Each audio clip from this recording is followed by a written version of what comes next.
بسم اللہ الرحمن الرحیم۔ الصلاۃ والسلام علیکہ یا سیدی یا رسول اللہ وعلی آلکہ و اصحابکہ یا سیدی یا حبیب اللہ۔ الصلاۃ والسلام علیکہ یا سیدی یا رحمۃ للعالمین وعلی آلکہ و اصحابکہ یا سیدی یا خاتم النبیین۔ الرفع والتکمیل فی الجرح والتعدیل۔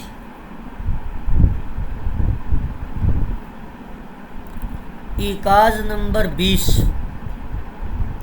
یعنی تنبیہ نمبر 20 یا فصل نمبر 20 کہہ سکتے ہیں آپ۔ فی بیانی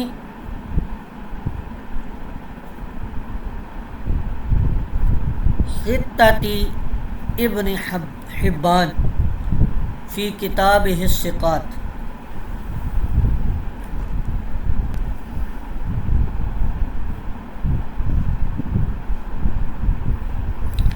کہتے ہیں اس ایقاظ کے اندر مصنف علامہ عبدالحی لکھنوی رحمۃ اللہ علیہ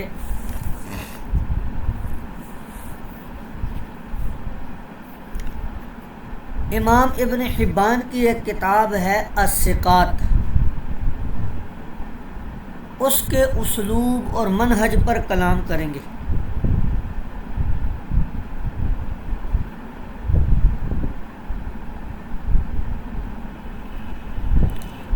تو کہتے ہیں یہاں پر کہ کثیرا ما تراہم یعتمدون علی ثقات ابن حبان،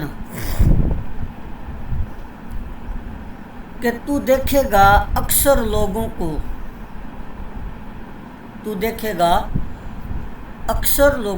کہ وہ اعتماد کرتے ہیں امام ابن حبان کی کتاب الثقات پر۔ وقد التزم، یقیناً یا بے شک حافظ نے بھی التزام کیا،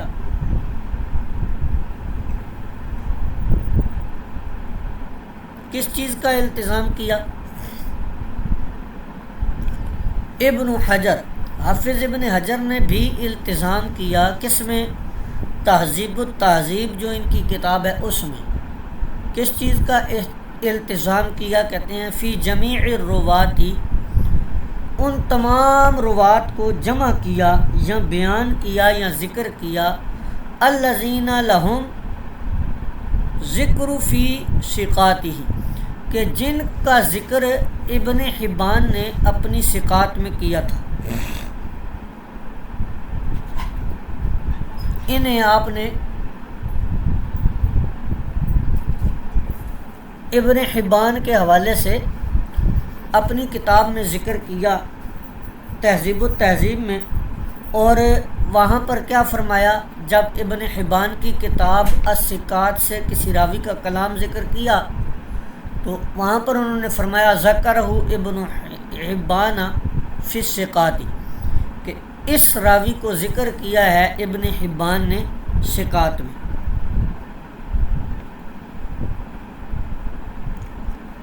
اب یہ کہتے ہیں کہ یہ کتاب 3 اقسام پر یا 3 حصوں پر مشتمل ہے۔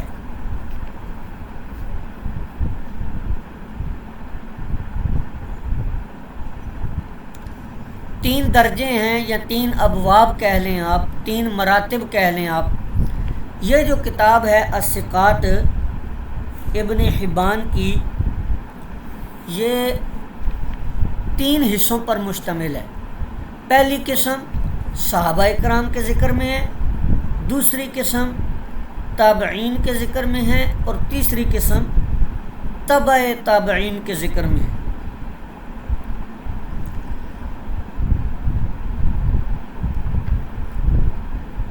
کتاب التابعین یعنی جو اس کتاب کی دوسری قسم ہے یا دوسرا باب ہے، اس کے شروع میں ابن حبان نے یہ روایت نقل کی ہے، خیر الناس قرنا بعد الصحابۃ،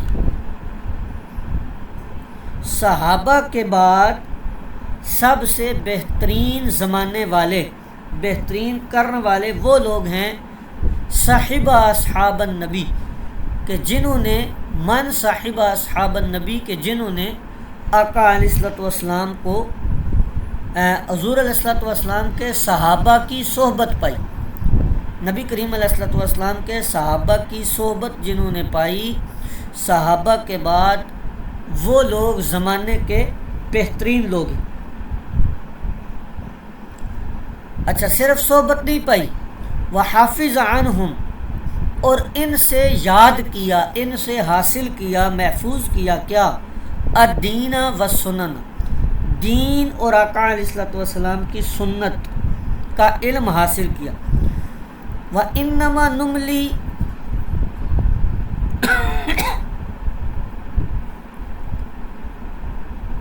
کہتے ہیں کہ بے شک ہم ان میں سے مٹھی بھر، نملی اسماءہم، ان میں سے مٹھی بھر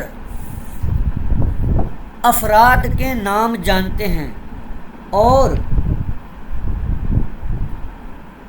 مشرق سے مغرب تک ان کا جو گروہ ہے، یہ جو خیر القرون میں طبقہ تابعین ہے، ان میں سے چند کے اسماء ہم جانتے ہیں، مشرق سے مغرب تک ہر ایک کے اسماء کو ہم حروف معجم کی طرح نہیں پہچانتے۔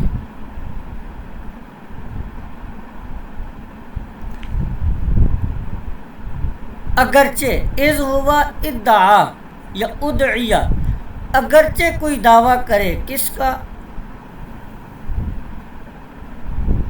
اگرچہ کوئی متعلم دعویٰ کرے اپنے حفظ کا، اپنے حافظے کا، اور کوئی مبتدی ابتدائی طالب علم اپنے شعور کو تیز کرے، وعی ہی کہتے ہیں پیالے کو، اپنے شعور کے پیالے کو بڑا کرے، تیز کرے،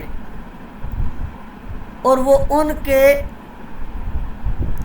سنین کے، ان کے زمانے کے جو سال ہیں، اس کے تقدم و تأخر، ان کی جلالت انسانی اور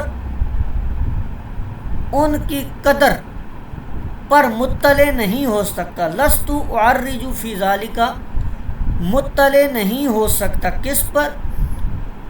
ہر ایک تابعی کے زمانے کے متقدم و متاخر ہونے پر، ان کی جلالت انسانی پر، ان کی عظمت پر اور ان کی قدر و منزلت پر ہر ایک مطلع نہیں ہو سکتا، بلکہ میں نے اس میں قصد کیا، کس میں؟ کتاب الثقات میں، کہ ان کی ملاقات کا ذکر ان کی جلالت شان، عظمت اور سن کے ذکر کے بغیر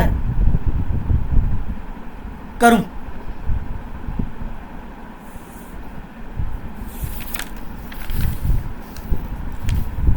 آگے آخر میں، وقال فی آخری، اس کے آخر میں انہوں نے کہا، کس کے؟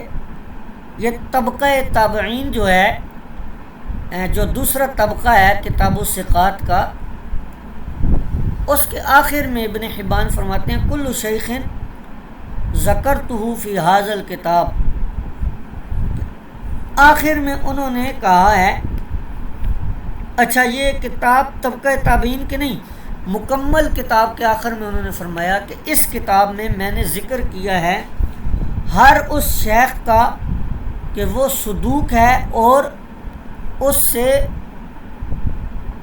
احتجاج پکڑنا، اس کی روایات کے ساتھ استدلال پکڑنا درست ہے۔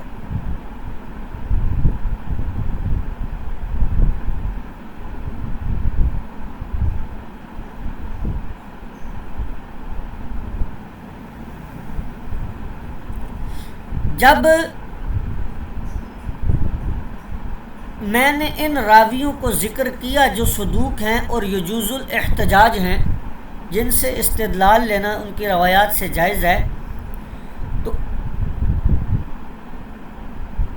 اگر اس کی روایت 5 خصوصیات سے بچی ہوئی ہو تو کون کون سی 5 خصوصیات؟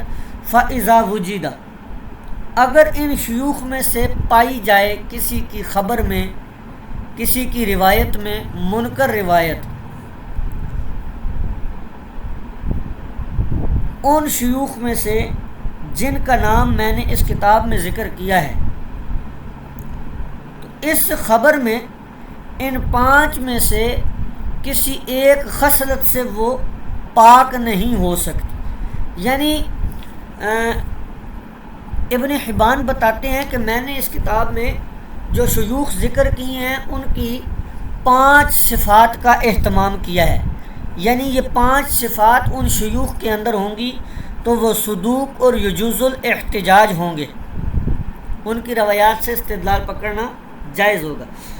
آگے کہتے ہیں کہ اگر میں نے کسی شیخ کا ذکر کیا ہو اور اس کی کسی روایت میں نکارت پائی جائے تو پھر یہ جو 5 خصوصیات ہیں ان کو تم دیکھ لو جو میں نے اپنی کتاب میں ذکر کی ہیں، کہ کوئی شرط اس کے اندر مفقود ہوگی، کوئی خصوصیت اس کے اندر مفقود ہوگی۔ ایک یہ پہلی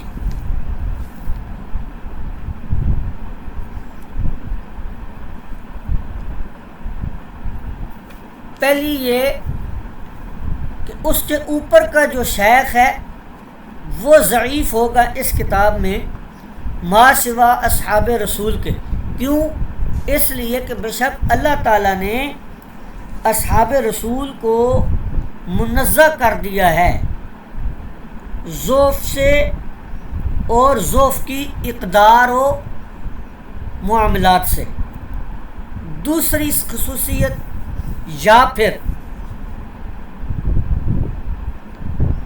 یا تو اوپر والا شیخ اس کا ضعیف ہوگا، یعنی وہ خود جو ہے محدث وہ خود صدوق اور یجوز الاحتجاج ہی ہوگا، لیکن اس کی اوپر کا جو شیخ ہوگا وہ کمزور ہوگا، ضعیف ہوگا صحابہ اکرام کے علاوہ اگر ہوگا تو، کیونکہ صحابہ اکرام جو ہیں صحابۃ کلھم عدول۔ یا پھر دوسری وجہ ہوگی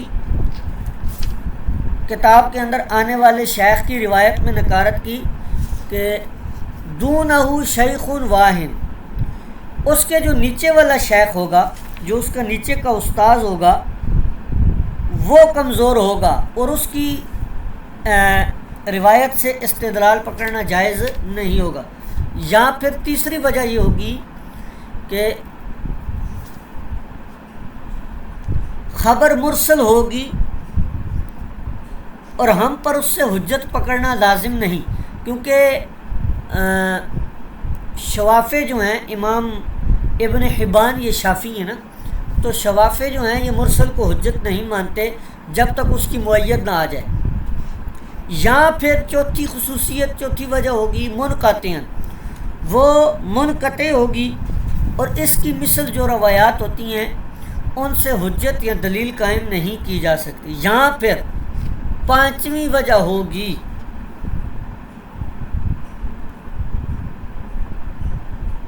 کہ اس کی اسناد میں کوئی شیخ مدلس ہوگا اور جس نے اپنے سماع کو، جس سے خبر سنی ہے، اس کو بیان نہیں کیا ہوگا۔ پس فَإِذَا وُجِدَ الْخَبْرُ مُتَعَرِّيًا عَنْ هَذِهِ الْخِصَالِ الْخَمْسِ، کہ پس جب تو دیکھے یا جب پائی گئی کوئی خبر ان 5 خصوصیات سے بری، ان 5 خصوصیات سے مبرہ ہوئی، تو پھر کیا ہوگی؟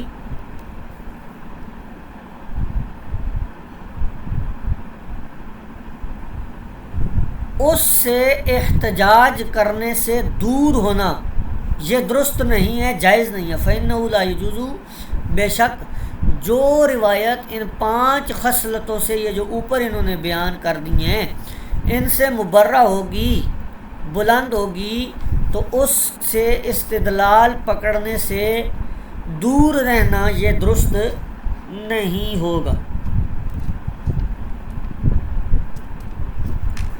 اسی طرح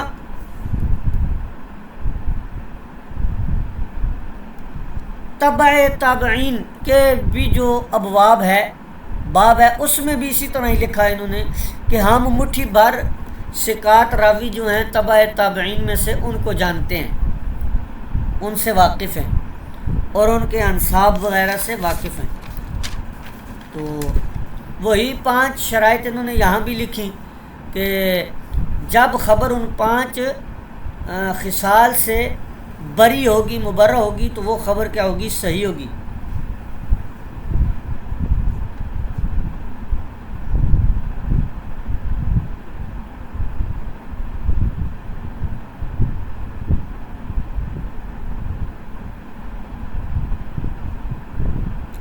اچھا، اب یہاں پر آگے آپ کو وقد نسب بعضهم التساہل الی ابن حبان، یہاں سے آپ کو یہ بتاتے ہیں ایک بات بڑی مشہور ہے ابن حبان کے بارے میں، اس پیراگراف کے اندر اس کو بتائیں گے کہ ابن حبان کی طرف ایک بات منسوب کی جاتی ہے کہ ابن حبان جو ہیں یہ تعدیل میں متساہل ہیں اور وسعت کو اختیار کرتے ہیں، جبکہ یہ بات درست نہیں ہے کہ ابن حبان جو ہیں یہ توثیق میں متساہل ہیں۔ یہ بات درست نہیں ہے۔ کیوں؟ اس وجہ سے کہ یہ قول ضعیف ہے۔ کیوں؟ اس وجہ سے کہ ابن حبان جو ہیں یہ جرح میں متعنت ہیں، متشدد ہیں، اور رجال میں جرح کرنے میں یہ اسراف کرتے ہیں، شدت اختیار کرتے ہیں۔ تو جب جرح میں ان کا حال یہ ہے کہ یہ متشدد ہیں، تو پھر ان کا تعدیل رجال میں متساہل ہونا یہ ممکن ہی نہیں ہے۔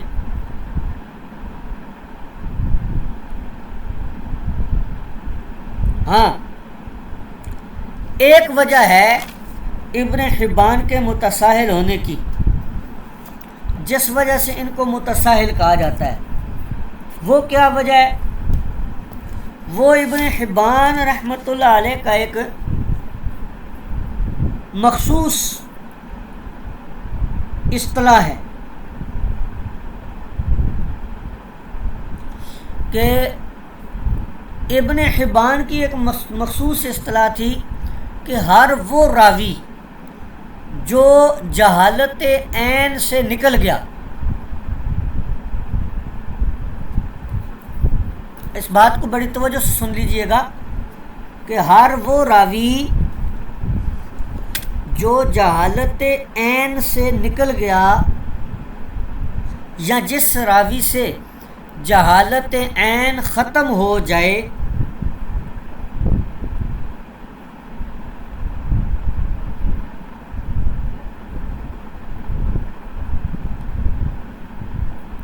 یہ یہاں پر دیکھیں، یہ حاشیے کے اندر آپ کے ادھر بتایا ہوا ہے انہوں نے، جو بات میں آپ کو بتانے لگوں کہ ابن حبان اس طرف گئے ہیں کہ جب کسی راوی سے جہالت عین ختم ہو جائے تو وہ ان کے نزدیک ثقہ ہو جاتا ہے، یہاں تک کہ اس راوی کے بارے میں کسی طرف سے جرح آ جائے، جرح ثابت ہو جائے۔ حافظ ابن حبان کا یہ جو مسلک ہے یہ عجیب و غریب ہے، جمہور اس میں ابن حبان کے مخالف ہیں۔ یہی وجہ ہے کہ ابن حبان رحمۃ اللہ علیہ نے کتاب الثقات کے اندر بہت سے راوی ایسے بیان کیے ہیں سکا کتاب الثقات میں کہ جن سے جہالت عین رفع ہو چکی تھی، اور ان سے ایک ہی روایت مشہور تھی، اور یہی مذہب ان کے شیخ ابن خزیمہ کا تھا، اس حال میں کہ راوی میں جہالت حال باقی رہتی تھی، لیکن ابن حبان کے نزدیک جہالت حال کا اعتبار نہیں تھا، بلکہ جہالت عین جب منتفی ہوتی تھی تو یہ اس کو کیا کرتے تھے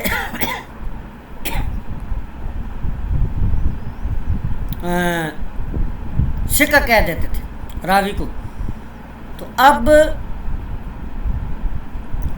یہاں پر ایک قاعدہ ہمیں ملا ائمہ متاخرین اور متقدمین سے جن ائمہ نے نقل کیا ہے ابن حبان کا